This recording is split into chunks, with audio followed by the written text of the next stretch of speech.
Back at Bright House Network Stadium for a Thursday night matchup as the Knights get ready to take on the ECU Pirates. Chip Fontanazza with Charlie Taff as we look ahead to this game. And Charlie, the Knights are coming off a bye week, getting some much-needed rest. And how nice is it for the team to have that bye? Couldn't come at a better time, Chip. In fact, well, probably could have used it a few weeks earlier. But, you play 10 straight Saturdays, and you couple that with a month of preseason practice. I mean, that's a lot of wear and tear.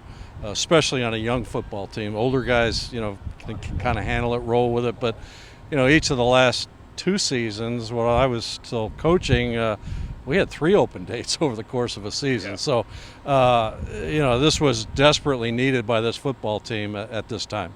One of the guys who has stepped up for the Knights this year and has a chance to break some freshman records on Thursday night, Traquan Smith. He's tied the freshman record for receptions in a season, 12 yards away from breaking the receiving yards record for a freshman. He's a guy that we heard a lot about last year. You saw him a lot, obviously, coaching him. But how impressed are you with his performance this year? Well, extremely impressed. He's got great size, especially as an outside receiver.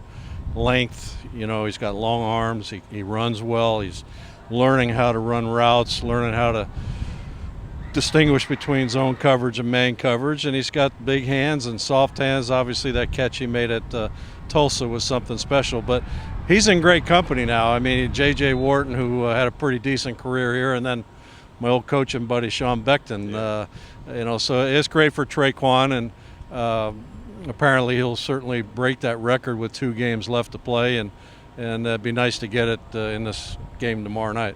You mentioned the catch he had against Tulsa. The Knights had some good plays against Tulsa. You could see them building on some drives, had some success, and just talk about building on that game heading into ECU. Well, I thought there was improvement. Actually, the last couple of weeks, there's been improvement in some areas, particularly offensively with the running game.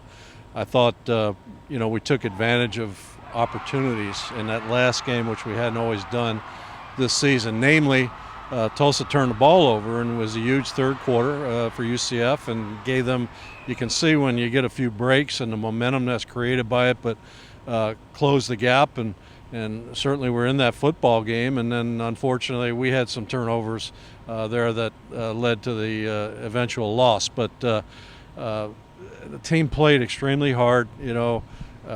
They fought the entire game. They got some life via the turnovers created, and then cashed in on them. Got some points on the board. So that's good. Hopefully can build on that and use that to our advantage in this game. Kickoff is set for 7:30 against the ECU Pirates. Of course, the game will be televised on ESPN. You can hear the radio broadcast on the UCF IMG network with Mark Daniels and Coach Taff. For Coach Taff, I'm Chip Fontanazza. Hey fans, this is Brendan Straubel from the UCF football team. Come out and support us as we take on the ECU Pirates. It's a Thursday night contest inside the Bright House. Go Knights and charge on.